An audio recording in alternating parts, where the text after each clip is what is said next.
Sa unang araw naman ng balik eskwela, kinumusta ni DepEd Secretary Armin Luistro ang lagay ng mga eskwelahan sa Balut Island sa Sarangani, Davao Occidental. Sabi ni Luistro, handa na ang mga eskwelahan doon sa ipatutupad na K-12 program.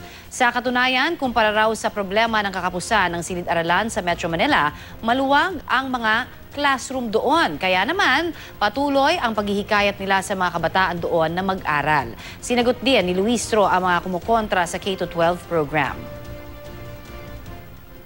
Medyo mahihirapan tayo na ipatigil yung ating nasimula na. No?